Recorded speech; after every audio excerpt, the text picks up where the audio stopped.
I was 18 when I learned what betrayal really tasted like. Not the petty kind you shrug off like a friend canceling plans or someone whispering behind your back. No. This was the kind that splits your life cleanly in two before and after. The kind that forces you to wonder whether the people who raised you ever truly saw you at all. My name is Vicky Brown, and if I had to describe myself back then, I'd say I was the quiet one, not shy, just observant. In my home, silence wasn't a personality trait, it was a survival strategy.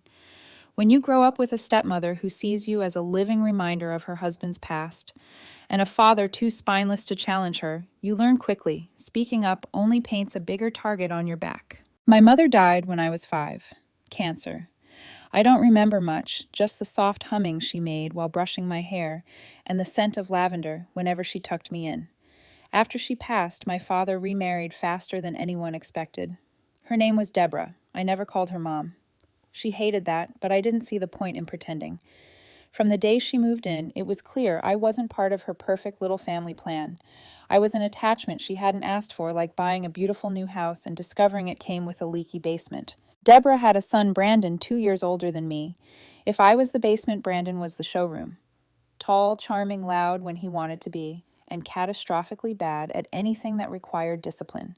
He wrecked my dad's car at 17 and blamed the brakes, flunked out of college and blamed the professors, got caught stealing pills from a friend's mom and blamed peer pressure.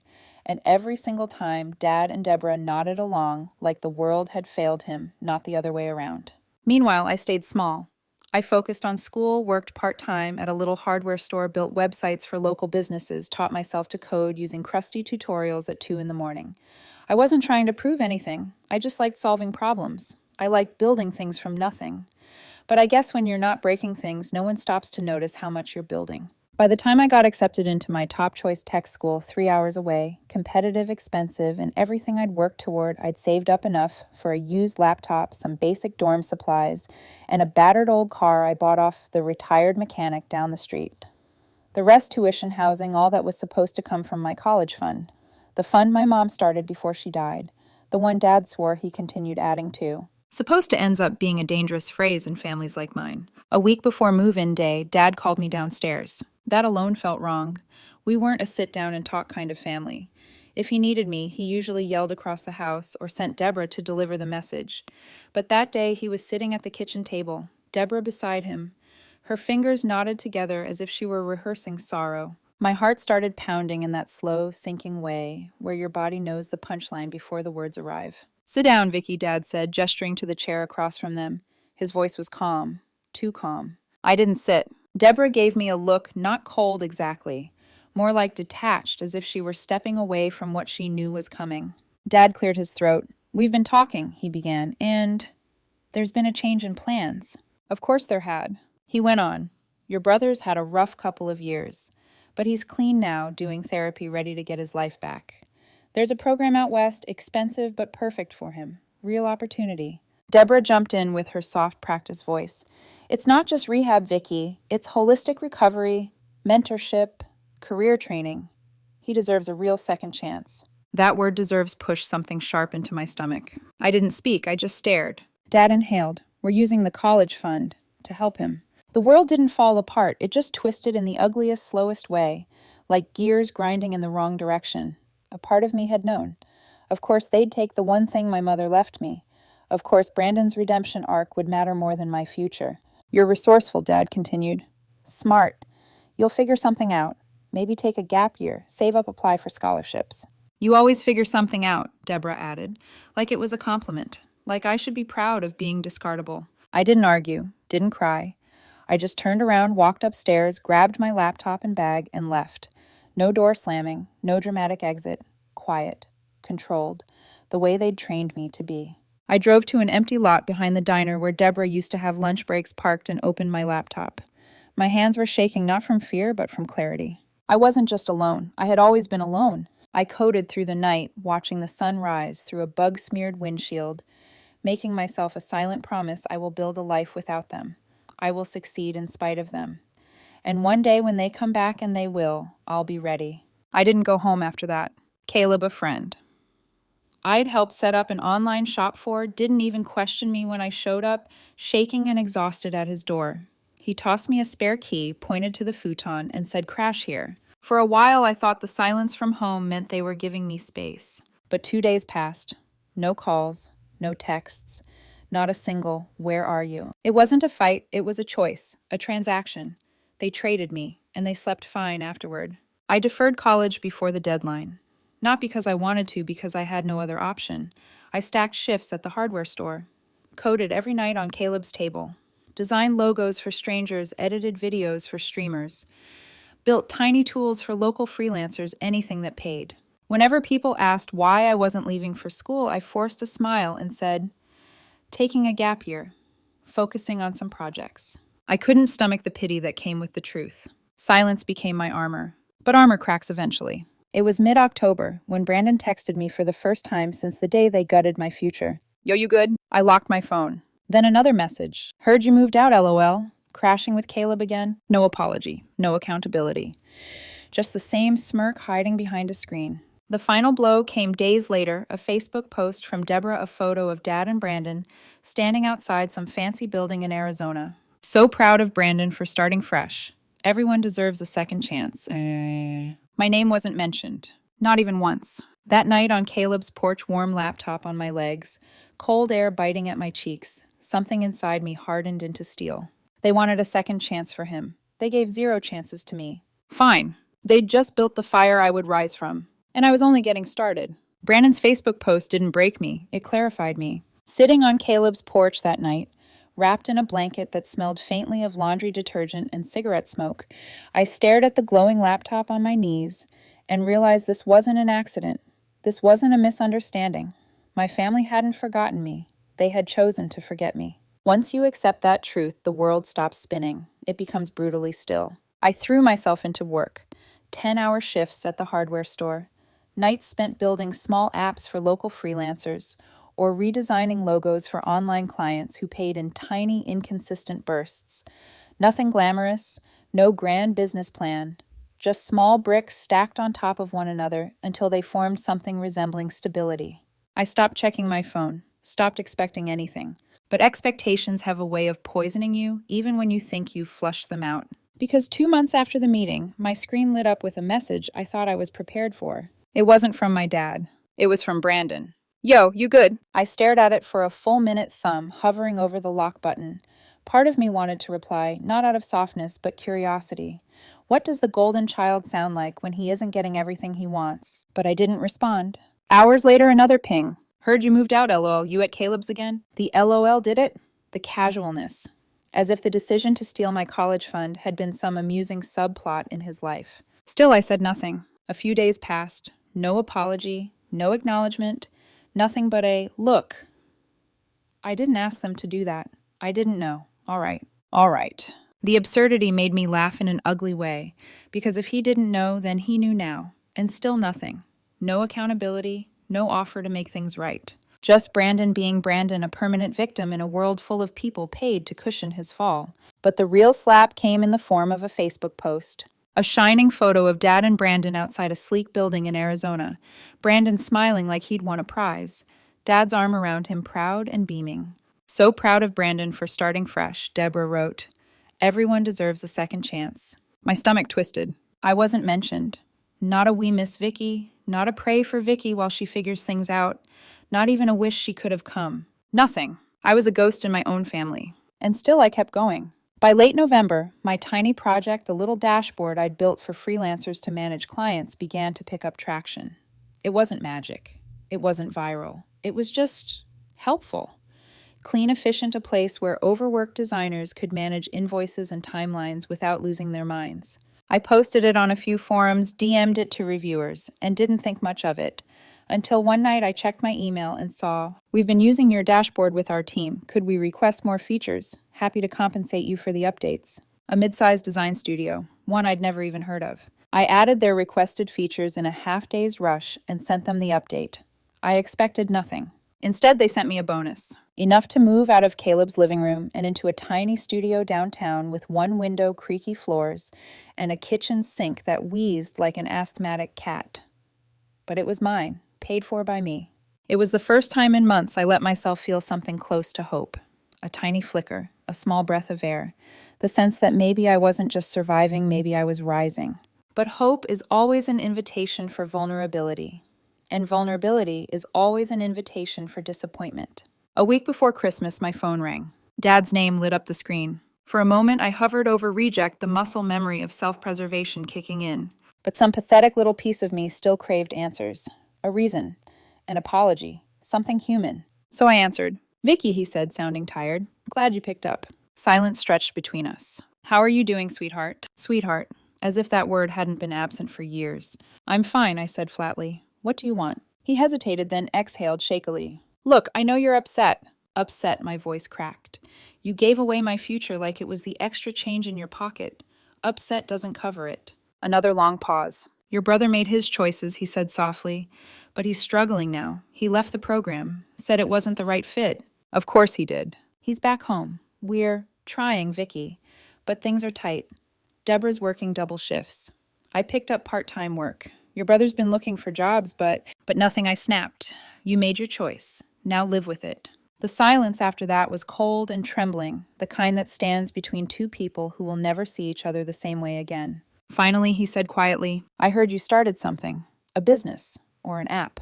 My heart froze. How? Brandon saw it. One of his friends uses it. Said it was good. He showed us the site. Of course he did. We're proud of you, Dad said too gently, too rehearsed. Truly. There it was, the pivot. Vicky, we were wondering if maybe you could help Brandon. Give him a role, something small. He's good with people. I hung up. No goodbye, no hesitation. Just the clean click of a boundary being built. My jaw ached from how tightly I clenched it, because that call confirmed what I had suspected for months. They weren't sorry. They weren't regretful. They weren't even thinking about me. They were desperate. And desperateness in my family never equaled love. It equaled need. 3 days later, I got the email. Subject line. Let's talk like a family. Deborah. Her message was short, dripping in condescension masked as wisdom. Vicky. I know things have been tense. I know you feel hurt, but this bitterness is unhealthy. Brandon is your brother. We are your family, and families lift each other up. He made mistakes, but don't we all? You have a gift. Use it to help, not punish. Deborah. Punish. That word burned. She truly believed that my refusal to be exploited was punishment. No, I was not punishing them. I was surviving them. I didn't reply. Not that day. Not ever. I marked it unread, so I could revisit it whenever I needed to remember exactly what I was dealing with.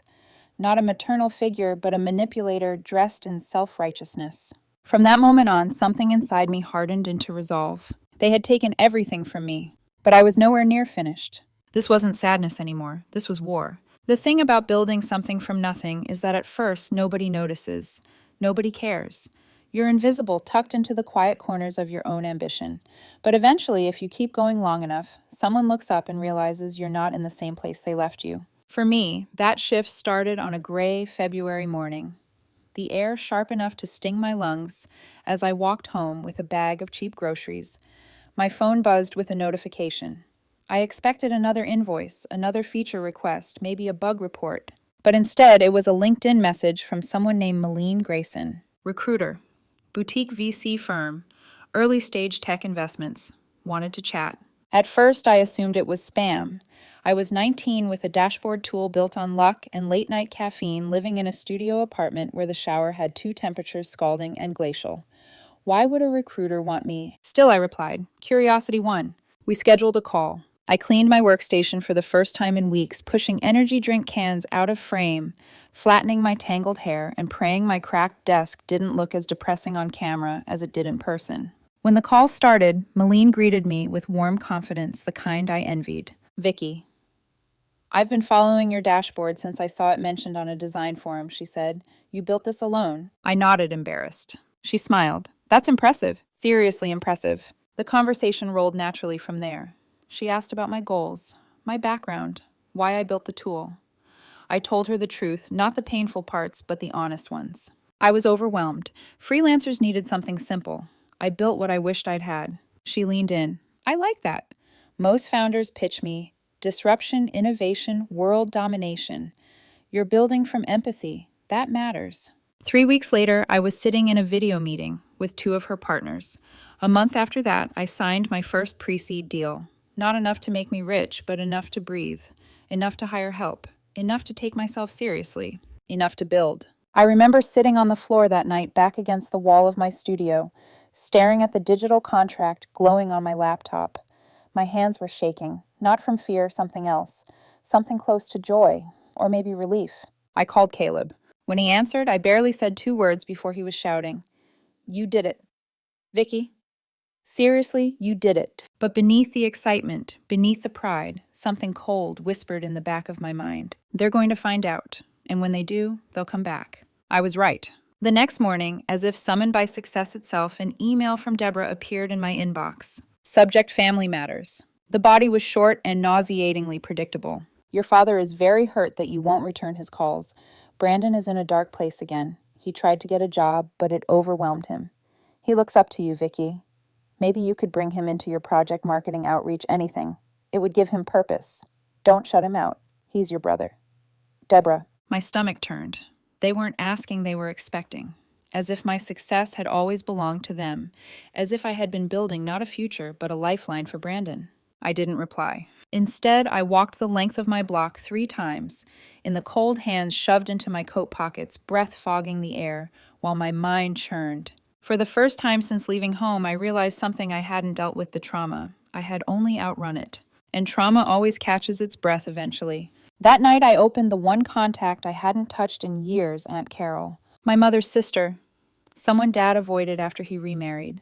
Someone who saw right through Deborah's sugary voice and polished lies. I dialed. She picked up on the second ring. "Vicky." Her voice cracked with shock. "Honey, are you okay?" That question alone nearly broke me. I told her everything: the meeting, the betrayal, the silence, the guilt, emails, the manipulative heartbreak of Brandon's entitlement. I didn't realize I was crying until she sniffled on the other end. "You've been carrying this alone for too long," she said softly. "Come visit me." So I did. I drove 6 hours through winding back roads, foggy valleys, and endless stretches of farmland until her cozy farmhouse appeared like a watercolor painting at the end of the world.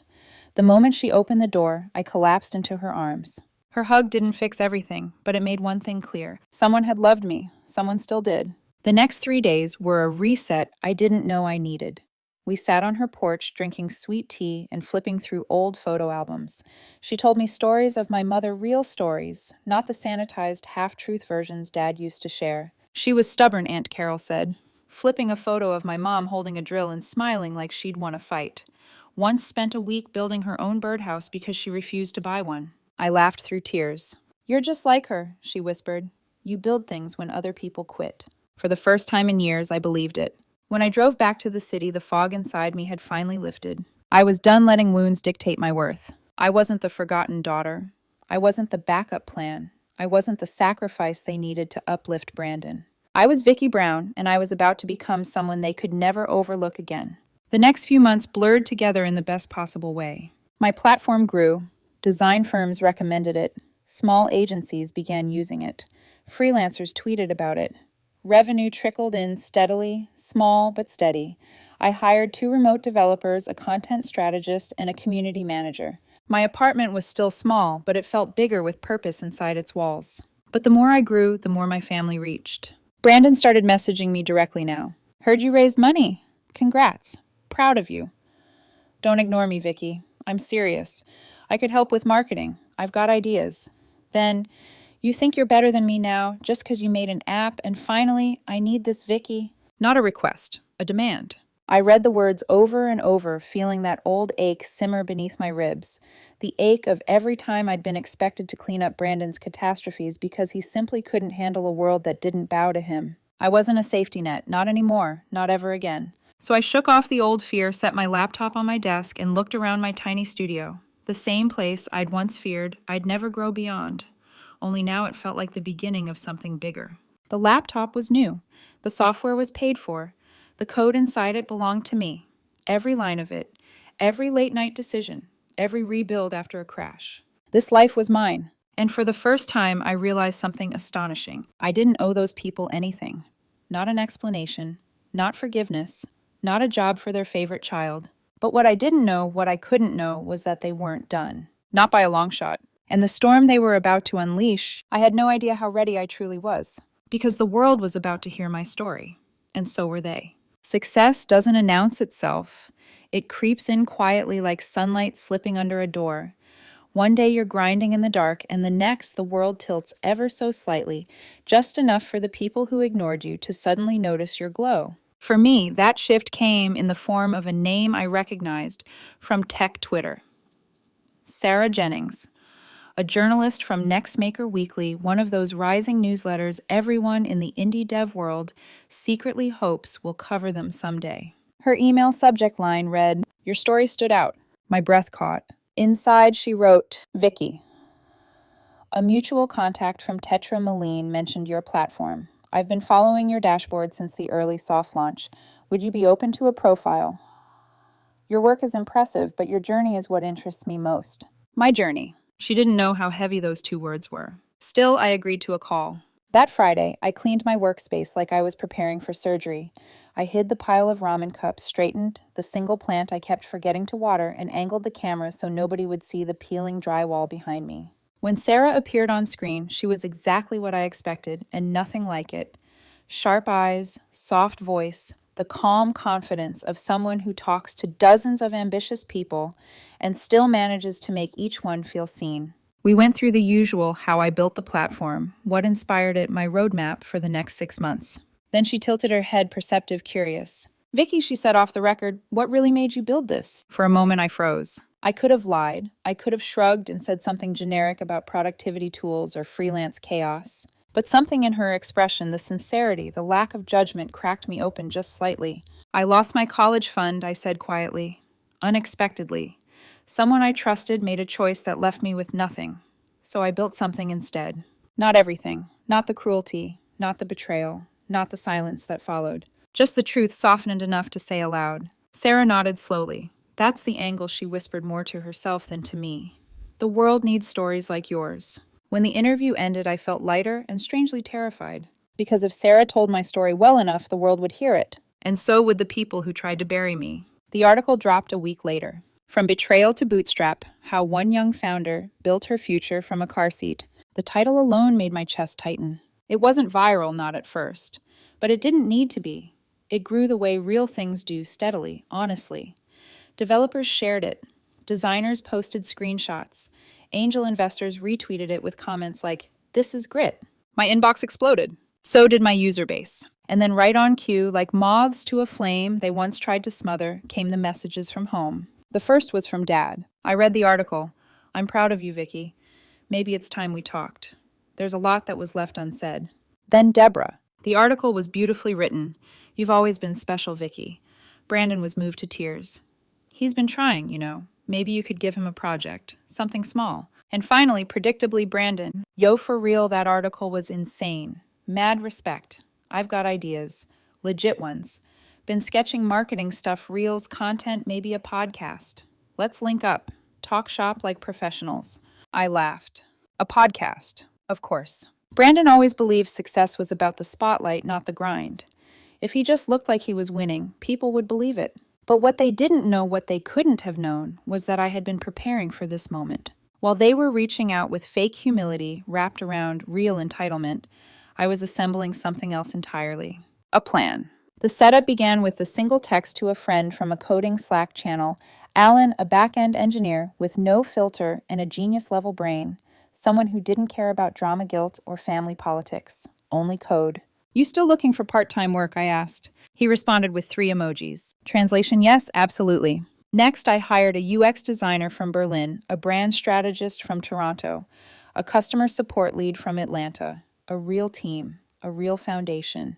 I added a section to the website we're growing. Subtle, clean, intentional. Then came the move I had avoided for years, an email to my father. Not warm, not cold, just detached enough to sting. "Hey, saw your message. Thanks for reading the article. Glad it resonated. The platform is growing a lot. We're not hiring at the moment, but I'll keep you updated if that changes. Hope things are okay. Vicky." I sent it knowing exactly what would come next. Dad replied a day later. "Things are okay. Brandon's still trying to find his footing. He wanted to talk to you directly. He has ideas. I know things got messy, but you're still my daughter. We'd love to see you sometime. Maybe dinner." I didn't answer, because I finally understood the cycle. First comes pride, then guilt, then expectation. I wasn't about to step back into that trap. Instead, I spent the next week gathering what I called receipts. Not dirt. I didn't want revenge through humiliation. I wanted proof for myself, proof for the world that I had built my life with my own hands. Screenshots of my earliest invoices, photos of my cracked laptop in that diner parking lot, timestamps from my first commits, the old car photo with my breath fogging the windshield the night everything changed. I pinned the photo above my desk. Not for nostalgia, for grounding, so I'd never forget where I came from the next time someone tried to rewrite my story. Then came the idea. Not cruel, not loud, not aggressive, just precise. The best kind of vengeance is symmetrical when people drown in the weight of their own expectations. So I made something just for Brandon.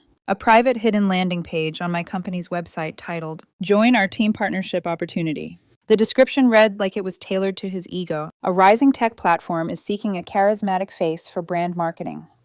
Ideal for motivated self-starters, eager to inspire creative communities. He would eat that up. At the bottom, a form, name, email, phone. Pitch yourself in 250 words. I created a burner email and sent him a message as Brandscape partners.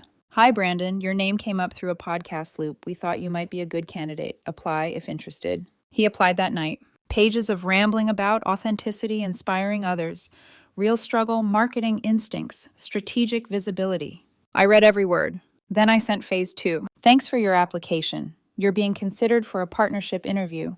Please complete the attached assessment. The assignment was a branding challenge I knew he'd take too seriously. 5 tweet-sized launch hooks, a fake founder story for Instagram, a 30-second video script, a content rollout calendar. He completed it all hours of effort based on timestamps. And then I went silent. 3 days, 5 days, a week. He emailed twice. Then a third message arrived, the one I had been waiting for. Okay, I saw the article. I know it's you. You think you're clever. You think you're better than us because you wrote some code. But nobody roots for the girl who kicks her own family when they're down. Be careful, Vicky. People will see the truth eventually. I read it once, twice, twice, 3 times. Then screenshot it. My final receipt. Because he had no idea what was coming next. Not the article, not the fake job, not the silence. No, the world was about to hear my voice. And when they did, my family would finally understand. You can't bury someone who learned to grow in the dark. The funny thing about telling the truth is that it doesn't require names. It doesn't require pointing fingers or burning bridges yourself. If the truth is loud enough, people identify themselves in the echo.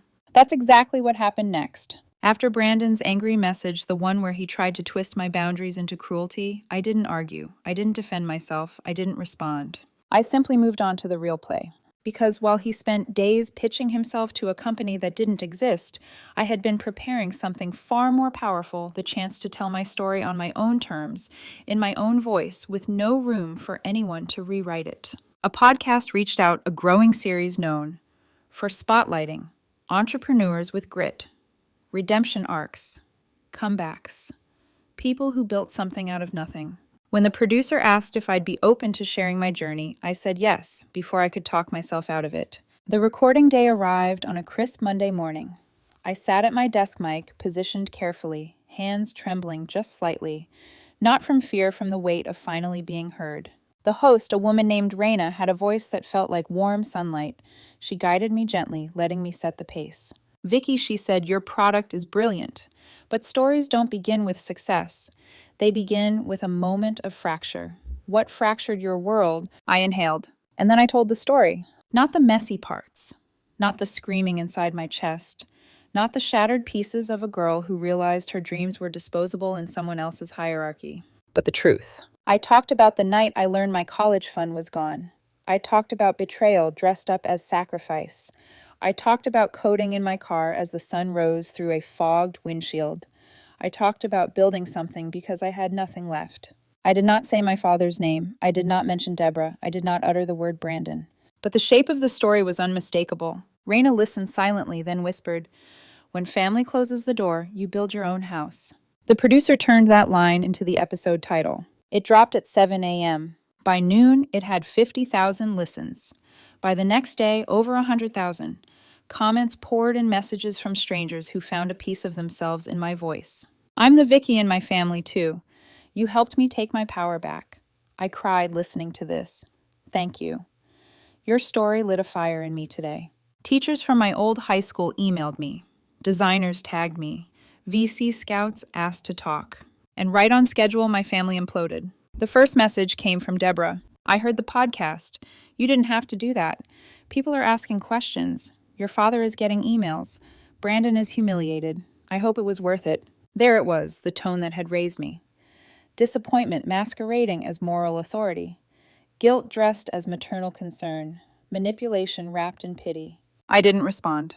Because yes, it was absolutely worth it. Then came Dad's long, rambling message about privacy and family matters and things being twisted. I didn't respond to him either. They had built this legacy long before I told my side of the story. All I did was light up a dark room, and they hated what became visible. But nothing prepared me for what happened next. Brandon's old high school friend, the one who ran a niche blog covering small-scale influencer drama, posted a thread titled, "I think I know who the founder in that podcast episode is. And her family is wild." He connected dots that weren't even hidden. Old Facebook posts from Deborah praising Brandon's second chance. Year-old comments from Brandon complaining about nepotism and tech people being snobs. Archived photos, local news clippings, screenshots of Brandon's public outbursts. He built the entire narrative without me lifting a finger. Suddenly, Brandon wasn't the misunderstood older brother. He was the guy who squandered opportunity after opportunity. The guy who blamed the world. The guy who expected everyone else, especially his stepsister, to save him from himself. Deborah shut down her Facebook. Dad deleted his LinkedIn. Brandon went silent online entirely. And I kept building. Spring arrived warm and quiet, like the world had finally decided to give me room to breathe. And breathe I did. My company doubled in size. We launched our first mobile app, a sleek, intuitive companion to the dashboard. Users surged past the milestone I once thought impossible. I hired Caleb as head of partnerships. Alan came on full-time. The designer in Berlin extended her contract. The brand strategist pitched a rebrand that made us look like we belonged in the big leagues. Then came the email that stopped me in my tracks. Forbes 30, under 30. Shortlist nomination confirmed. I read it 3 times. Each time, the world felt a little less like the one my family left me to drown in. But the moment that meant the most wasn't Forbes. It wasn't investors. It wasn't praise from people I'd never met. It was something I created late one night, sitting alone in my office with the city lights humming outside my window. A scholarship fund. Small, modest, only enough to help one student a year. But it was mine. The first chance fund. Not a second chance. A first. A chance I never got. It was for kids who lost a parent. For kids who were overlooked in their own homes. For kids who were told their dreams were too heavy for the people who were supposed to carry them. It was for the versions of me that never got to exist. As the months passed, something strange happened. My family disappeared. Not in a tragic way, not in a dramatic confrontation. Just gone. No calls when the app hit 100,000 users. No messages when I spoke at a tech summit. No congratulations when a local news channel ran a segment called From Couchsurfing to CEO the Vicky Brown Story. They went silent the same way they had when it mattered most. Only now I didn't ache for their voices. Silence was no longer my armor. It was my peace. I learned something in those quiet months. Revenge isn't about cruelty. It isn't about humiliation. It isn't even about justice. Real revenge is a life so full, so fierce, so beautifully yours, that the people who tried to break you can't recognize the person you've become. I didn't bury them. I outgrew them. I bloomed right out of the dirt they left me in. Peace is a strange thing. It doesn't arrive with trumpets or fireworks. It doesn't feel like victory, not at first. It feels like a quiet homecoming to a place inside yourself you didn't know existed. That's where I found myself months after the podcast. Months after the world finally heard my voice. Months after my family disappeared from my life in the same hush with which they once erased me. But silence wasn't emptiness this time. It was space. Space to grow. Space to dream. Space to become someone no longer defined by what she survived. And growth, like grief, comes in waves. The turning point happened on a Wednesday afternoon in early summer. I was sitting in my office, a real office, not the cramped studio, where my dreams had once lived in cardboard boxes and sticky note patches, reviewing analytics for the new mobile rollout. A message popped up from Caleb. "You free tonight? We're celebrating the 50K agency milestone at the bar. 50,000 agencies and freelancers using our tools." 50,000. I stared at the number for a long moment, letting it sink into my bones. Then I glanced around the office, the hum of developers on a video call, the soft clack of keyboards, the sticky notes on the walls, filled with ideas we hadn't even touched yet. This was real. This was mine. I typed back. Wouldn't miss it. But before I could close my laptop, my inbox pinged again. A name I hadn't seen in months. Deborah. My hands froze above the keyboard. For a single foolish moment, I wondered if she'd changed, if she might finally say the words I once broke myself waiting to hear. But I should have known better. The email was short. Vicky, I hope you're well. Your father isn't doing great. Things have been stressful for him. It might mean a lot if you called. Brandon has been trying to move forward, but your podcast made things difficult here. We're still family no matter what's happened.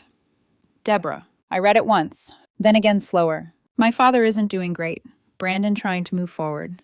The podcast made things difficult. There it was, clear as ever. The problem was never their choices. The problem was my voice. My truth created consequences, and they hated that. Still, I didn't delete the message. That would imply anger, and anger was one of the many weights I'd put down months ago. Instead, I archived it quietly. Some stories don't need revisiting. That night at the bar, surrounded by my team, my chosen family, I felt something I hadn't known I was missing. Belonging. Caleb clinked a glass against mine, grinning. To Vicky, he said loudly, the only person I know who could turn betrayal into a business model. Everyone laughed. I laughed too. Not the brittle, guarded laugh I'd perfected growing up. A real laugh, the kind that shakes loose the dust in your soul. After the celebration, I walked home under soft streetlight glow. The air was warm, the city alive with its own rhythm. My phone buzzed, but this time it wasn't family. It was Ethan, my boyfriend, a quiet, steady-hearted software engineer who entered my life like a breath I didn't realize I'd been holding. The kind of man who listened when I spoke, who remembered the small things, who never tried to fix my wounds, only held space for them to heal. You still coming over? He asked. On my way, I said. He met me at the door with a gentle smile and a mug of hot chamomile tea, the one that didn't taste like grass if you steeped it just right. When I curled into his arms, he didn't ask about work or metrics or pressure. He asked, "Are you okay?" And I realized something. He didn't see me as the girl who survived something. He saw me as the woman who built something. That mattered more than he could ever know. A few days later, I was invited to give a keynote at a tech summit. Me, the girl who once coded in her car to keep from falling apart. As I stood backstage adjusting my mic, I felt a brief ripple of nerves. The room beyond the curtains buzzed with hundreds of people, investors, founders, students, journalists, people who believed I belonged there. The host's voice echoed. And now please welcome the founder and CEO of WorkNest, Vicky Brown. Applause thundered. I stepped into the lights. Not once did it cross my mind that no one from my family was there to see it. Because the truth is, growth often happens without an audience. Healing happens without applause. And sometimes the people who hurt you most should never witness who you become without them. I gave the talk raw, honest, unpolished, in a way that made it real. I spoke about creativity born from chaos, about resilience forged in silence, about refusing to let someone else's limits dictate your potential. When I finished, the whole room stood. For a few seconds, everything felt suspended, like the universe was nodding at me. Yes, this is who you were meant to be. After the summit, I visited the little community college nearby. I had an appointment with a young woman named Marisol, the first recipient of the First Chance Fund. She was 17, bright-eyed, nervous, braver than she knew. She told me about losing her mother, about keeping her grades up while working nights, about dreaming of graphic design but not knowing how she'd ever afford tools or classes. I listened, really listened. Then I handed her the scholarship certificate, not framed, not fancy, just real. She cried. I cried. Aunt Carol cried over FaceTime when I told her later. That night, as I walked to my car, a thought settled quietly over me. This is what legacy feels like. Not wealth, not revenge, not public validation, but impact, reaching back to lift someone else up, not because they owe you anything and not because you want applause, but because you know exactly what it feels like to be held down. Months passed. WorkNest grew. The scholarship fund expanded. Ethan and I moved in together. I traveled, spoke at panels, mentored young creators. And every so often I'd wonder if my family ever understood the one truth that changed everything. They didn't break me, they built me. Not in the way they intended, but in the way all storms carve landscapes. I never heard from them again. And somewhere along the way I realized I didn't need to. I wasn't missing a piece. I wasn't unfinished. I wasn't waiting for closure. I was the closure. Everything.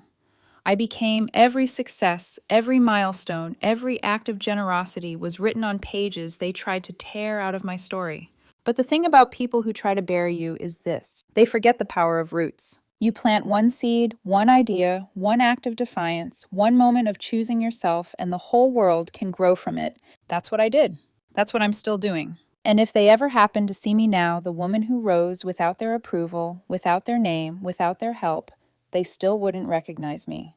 Because I didn't simply survive them. I left their world entirely. I built my own, and I never looked back.